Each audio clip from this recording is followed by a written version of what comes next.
नमस्कार, आप सभी का स्वागत है यूट्यूब चैनल कुमार फाइनेंस पर।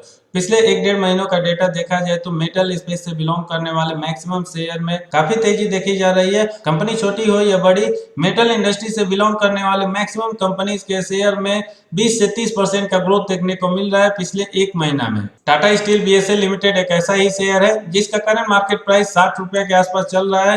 एक दिन में इसमें 5.6% का हाइक देखने को मिला है, जबकि 1 महीना का डेटा देखे तो वहां पर करीब करीब ये शेयर 20% बढ़ चुका है। इस पीरियड में स्टॉक मार्केट का कंडीशन आप देखेंगे तो वहां पर जबरदस्त गिरावट देखने को मिली है।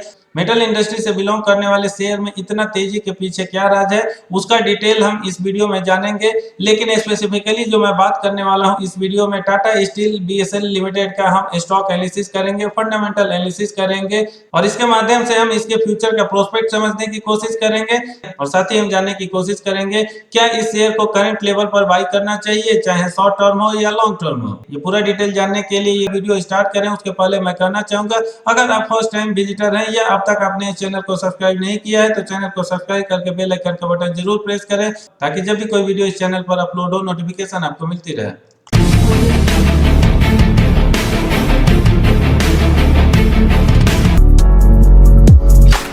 मेटल और कंस्ट्रक्शन इंडस्ट्री को सपोर्ट करने वाली एक electrode manufacturing company HEG limited है, जिसके शेयर प्राइस में भी पिछले कुछ दिनों में जबरदस्त उछाल देखने को मिल रहा है। उस पर मैंने एक वीडियो बना रखा है जिसका लिंक मैंने डिस्क्रिप्शन बॉक्स में डाल दिया है। अगर आप एचईजी लिमिटेड शेयर में इंटरेस्टेड है, उसका फंडामेंटल और स्टॉक एनालिसिस देखना चाहते हैं, डिस्क्रिप्शन बॉक्स में दिए हुए लिंक के माध्यम से आप वो वीडियो देख सकते हैं।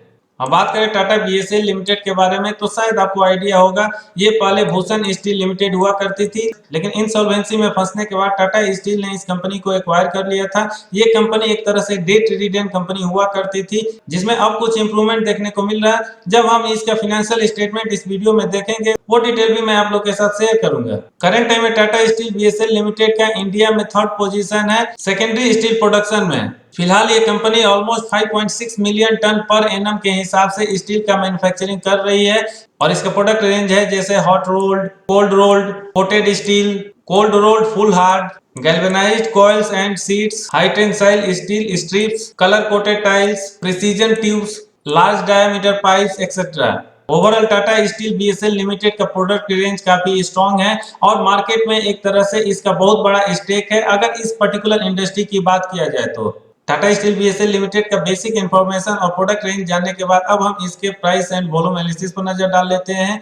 प्राइस एंड वॉल्यूम एनालिसिस में प्राइस परफॉर्मेंस पर नजर डालें तो पिछले एक सप्ताह में इसने करीब 8.5% का रिटर्न दिया है, 1 मंथ में 26% का, 3 मंथ में 34.84% का, जबकि एक साल में ये शेयर ऑलमोस्ट अब तक मल्टीबैगर बन चुका है क्योंकि इसने 252% के आसपास रिटर्न दिया है। 3 साल का परफॉर्मेंस इसका उतना अच्छा नहीं है, ये मात्र 33.63% है, लेकिन हमें यहाँ पर नहीं भूलना चाहिए टाटा स्टील बीएसएल लिमिटेड जो पहले भूषण स्टील के नाम से जानी जाती थी, इस पे काफी ज्यादा कर्ज हुआ करता था। फाइनली ये कंपनी इंसॉल्वेंट हो गई और टाटा स्टील ने जब से इस कंपनी को एक्वायर किया है इसके कर्ज को कम करने की काफी कोशिश की है। वॉल्यूम एनालिसिस पर नजर डाले तो ये शेयर एक दिन में 3 करोड़ ट्रेड होता है, डिलीवरी का परसेंटेज ठीक ठाक नजर आ रहा है और ये करीब 28% के आसपास है। उसके एक दिन पहले देखे तो ये शेयर में 1 करोड़ क्वांटिटी ट्रेड होती है, डिलीवरी का परसेंटेज यहाँ पर 31% के आसपास है।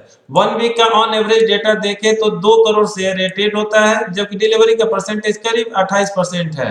1 मंथ एवरेज डेटा के हिसाब से भी इस शेयर 1 करोड़ के आसपास ट्रेड होता है, डिलीवरी का परसेंटेज एक बार फिर से 30% के आसपास है।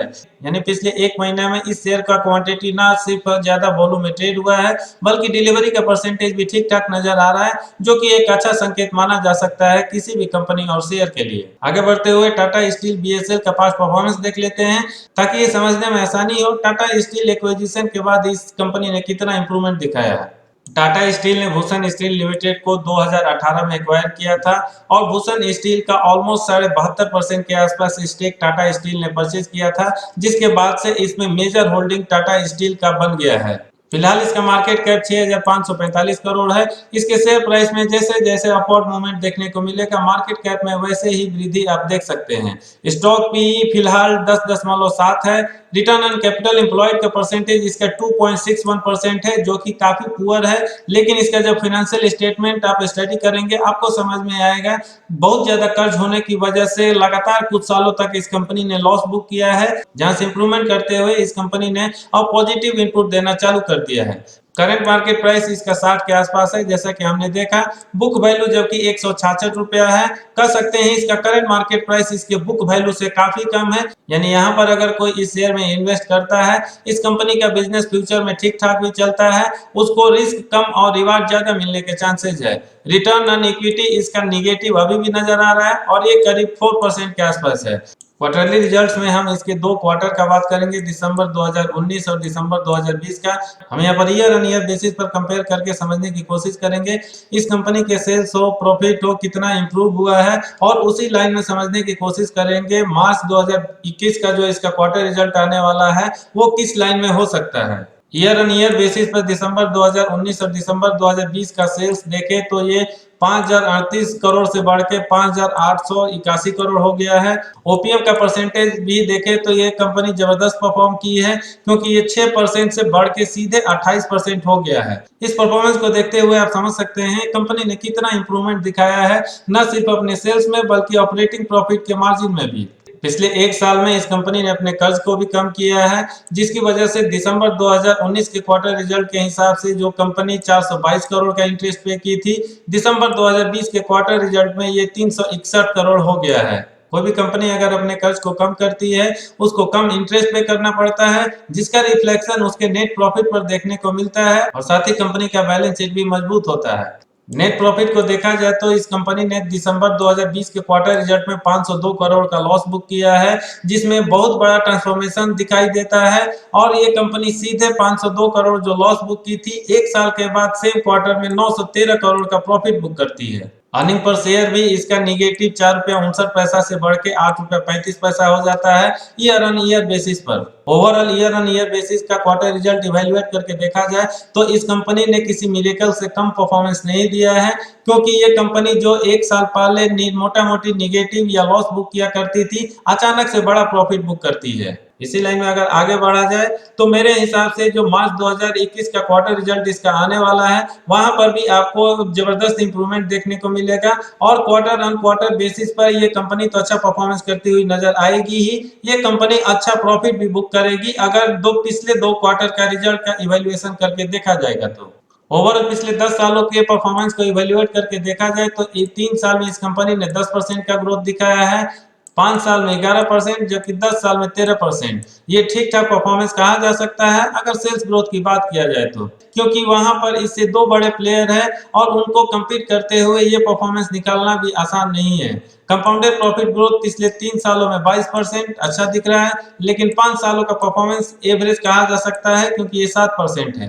स्टॉक प्राइस सीएजीआर में इस कंपनी ने 10 सालों में काफी निराश किया अपने इन्वेस्टर्स को, क्योंकि ये निगेटिव 19% है। एक साल में जबरदस्त परफॉर्मेंस करते हुए इसने 252% का अच्छा रिटर्न दिया है, 3 सालों में 10%, जबकि 5 सालों में 10%। बैलेंस शीट में हम इसके केवल मेजर पार्ट को देखेंगे, रिजर्व्स और बोरोइंग्स। यहाँ पर आप देखकर समझने की कोशिश कर सकते हैं। मार्च 2010 में इसका रिजर्व 3917 करोड़ था, जिसमें कुछ सालों के बाद गिरावट स्टार्ट हो जाता है और मार्च 2018 आते आते निगेटिव 26,097 करोड़ हो गया है। इसके बाद से ही शायद वो पीरियड था जब टाटा स्टील ने इसको एक्वायर किया। फिर यहाँ पर आपको इंप्रूवमेंट दिखेगा, क्योंकि मार्च 2019 में ये 18,101 पॉजिटिव होता है। मार्च 2020 में एक बार फिर से मामूली बढ़त दिखती है यहाँ पर, और ये 18,267 करोड़ हो गया है। इस कंपनी के कर्ज पार्ट को देखा जाए तो इस कंपनी ने 49,648 करोड़ तक का कर्ज कर चुकी थी मार्च 2018 में। ये 49,958 करोड़ था मार्च 2017 का एनुअल रिपोर्ट था उसके हिसाब से, और जब से टाटा स्टील ने इसको एक्वायर किया है ये कम होता हुआ दिख रहा है, क्योंकि मार्च 2019 में 17,035 करोड़, फिर मार्च 2020 में 16,738 करोड़ हो गया है। शेयर होल्डिंग पैटर्न पर नजर डालें तो जब तक ये कंपनी भूषण स्टील के नाम से जाना जाती थी, प्रोमोटर्स की होल्डिंग 44% के आसपास था मार्च 2018 में, और यहाँ पर इस कंपनी को टाटा स्टील ने एक्वायर किया है और तब से टाटा स्टील बीएसएल के नाम से जानी जाती है। टाटा स्टील ने करीब करीब 72.65% का स्टेक बाय किया था। उसके बाद से प्रोमोटर्स की होल्डिंग दिसंबर 2020 तक 100% कांस्टेंट बनी हुई है और ये सेम फिगर आपको देखने को मिलेगा।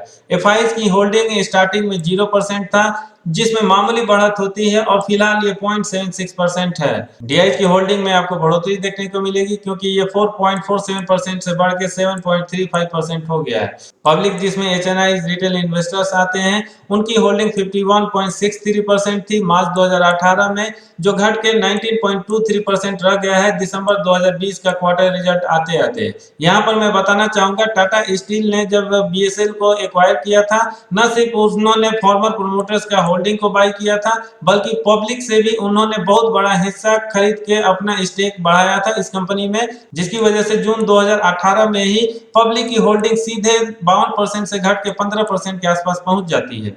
टाटा स्टील बीएसएल लिमिटेड का इन्वेस्टमेंट चेकलिस्ट देखना अभी बेमानी होगी, क्योंकि पिछले कई सालों से खराब परफॉर्मेंस की वजह से यहाँ पर इनसफिशिएंट डेटा दिया हुआ है और मैक्सिमम पार्ट आपको ब्लैंक ही नजर आएगा।